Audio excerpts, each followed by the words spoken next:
Please join your hands as we welcome the achievers from Karnataka, Ms. Chinmay P, Mr. Sandeep Badad, Mr. Sagar, Mr. Manoj, Mr. Kiran Kamate.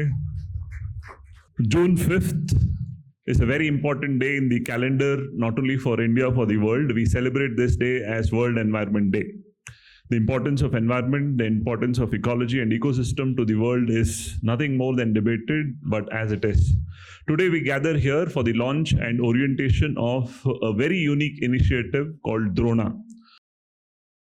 So, Sagar sir, two questions specifically. For all of you who are newly introduced or very new students of us, Sagar worked as a police sub-inspector, field job, and with all that work through, he's prepared and he's gone through that. So that's why many specific things are coming out with respect to. So at what stage did you realize knowledge is not alone enough to score well? And second, what kind of feedback changed your answer writing journey? Because you were neeve helidage content illa content feedback. So what kind of feedback changed your answer writing journey? At what time did you realize knowledge ashte illa, I need little more? Yes sir.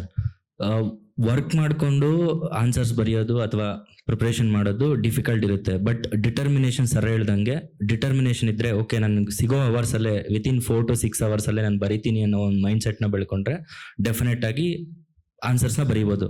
C one thing is it's a mental game.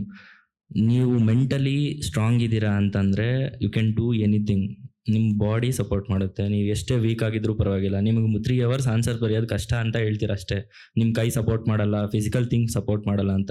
But if you are mentally strong, ನಾನು ಬರೀಲೇಬೇಕು, every question I have to write ಅಂತ ಬಂದರೆ definitely you will going to right.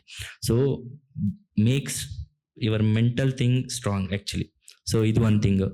ನಾನು answers ಬರಿಬೇಕಾದ್ರೆ introduction 5 line 6 line ಬರೀತಿದ್ದೆ. 6 lines 7 lines ಹೋಗ್ತಿತ್ತು. ಸುಮ್ಮನೆ ಬರೆದ್ಬಿಡ್ತಿದ್ದೆ initially. So ಕನ್ಕ್ಲೂಷನ್ನು ಬರದೇ ಇಲ್ಲ. ಬಸವರಾಜ್ ಸರ್ ಎಲ್ಲಪ್ಪ ಕನ್ಕ್ಲೂಷನೇ ಬರ್ದಿಲ್ಲ ನೀನು ಅಂತ. ಸೊ ನನ್ಗೆ ಗೊತ್ತಾಯ್ತು. ಸೊ ಇನಿಷಿಯಲ್ ಆನ್ಸರ್ಸು ಆ ಥರ ಬರೆದಿದ್ದೆ. ಹೇಳ್ತಿಲ್ಲ ವರ್ಸ್ಟ್ ಆನ್ಸರ್ಸು ನೇಸೆಂಟ್ ನಿಮ್ಗೆ ಏನು ಇಲ್ಲ ಅಂತಾನೆ ಅನ್ಸುತ್ತೆ, ಏನು ಹಿಂಗೆ ಬರ್ದಿದ್ದಾನೆ ಅಂತ. But over a period of time 70 days programme ಇದ್ದಿದ್ದಿಲ್ಲ ಇಂಡಿಯಾ ಫಾರ್ IAS. 70 ದಿವಸ ಒಂದು ದಿವಸನೂ ಮಿಸ್ ಮಾಡಿದೆ. ಮಾರ್ನಿಂಗ್ 6 ಎದ್ದು ಫ್ರೆಶ್ ಅಪ್ ಆಗಿ 7 ಗಂಟೆಗೆ ಬಂದು 7 ರಿಂದ 8 1 hour ಟೆಸ್ಟ್. ವೀಕೆಂಡ್ಸಲ್ಲಿ ಶನಿವಾರ ಒಂದು ಎಸ್ಸೆ, ಭಾನುವಾರ full length test. So complete ಆಗಿ 70 days ಕೂಡ ಬರೆದಿದ್ದೀನಿ. ಸೊ ನೀವು ಯಾವತ್ತು ಆ ಥರ ಎಫರ್ಟ್ ಆಗ್ತೀರಾ, ಕಂಟಿನ್ಯೂಸ್ ಆಗಿ ಯಾವತ್ತು ಬರೀತೀರಾ, even if you don't have content, ನಾನು ಹೇಳ್ತೀನಲ್ಲ ಕಂಟೆಂಟ್ ಬೇಕು ನೀವು ಪ್ರಿಪೇರ್ ಆಗಿದ್ರೆ. ಬಟ್ ನಿಮಗೆ ಟೈಮ್ ಇಲ್ಲ ಅಥವಾ ಪ್ರಿಪ್ರೇಷನ್ ಮಾಡೋಕೆ ಆಗ್ತಿಲ್ಲ ಅಂತಂದರೆ ನಿಮಗಿರೋ ನಾಲೆಜಲ್ಲೇ ನೀವು ಹೇಗೆ ಬೆಟರ್ ಆಗಿ ರೆಪ್ರೆಸೆಂಟ್ ಮಾಡಬೇಕು ಅದು ಇಂಪಾರ್ಟೆಂಟ್. ಯಾವಾಗೂ ನಾನು ಬಂದಾಗ Sagar you don't have content but you manage things well ಅಂತ ಹೇಳ್ತಿದ್ರು. ನನಗೆ ಅದು ಸಾಕಿತ್ತು. Yes I don't have content, I manage things well. 3 point ಇದೆಯಾ, ಅದನ್ನೇ ಚೆನ್ನಾಗಿ ಬರಿ. ಸೊ ಪೇಜ್ನ ಕಂಪ್ಲೀಟ್ ಮಾಡೋದನ್ನ ಗೊತ್ತಿರಬೇಕು. ಸೊ ಕರೆಂಟ್ ಅಫೇರ್ಸ್ನ ಹೇಗೆ ಇಂಟಿಗ್ರೇಟ್ ಮಾಡಬೇಕು, ಸೊ ಡಿಮ್ಯಾಂಡ್ ಇಂಪ್ಲಿಸಿಟ್ನ ಹೇಗೆ ತರಬೇಕು. ಕ್ವಶನಲ್ಲಿ ಕೆಲವೊಂದ್ಸಲ ಒಂದು ಕೀವರ್ಡ್ ಇರುತ್ತೆ, ಅದನ್ನ ಅವನು ಜಸ್ಟ್ ಯೂಸ್ ಮಾಡಿರ್ತಾನೆ ಕ್ವಶನ್ಗೆ, ಆದರೆ ಆ ಕೀವರ್ಡ್ನು ಕೂಡ ನಾನು ರೆಪ್ರೆಸೆಂಟ್ ಮಾಡಿ ಹೋಗ್ತಿದ್ದೆ. ವಾಟ್ ಈಸ್ ಇಟ್ ಅಂತ ಮಾಡಿಬಿಟ್ಟು ಆಮೇಲೆ ನೆಕ್ಸ್ಟ್ ಪಾರ್ಟ್ ಡಿವೈಡ್ ಮಾಡಿ ನೆಕ್ಸ್ಟ್ ಮುಂದಕ್ಕೆ ಹೋಗ್ತಿದ್ದೆ.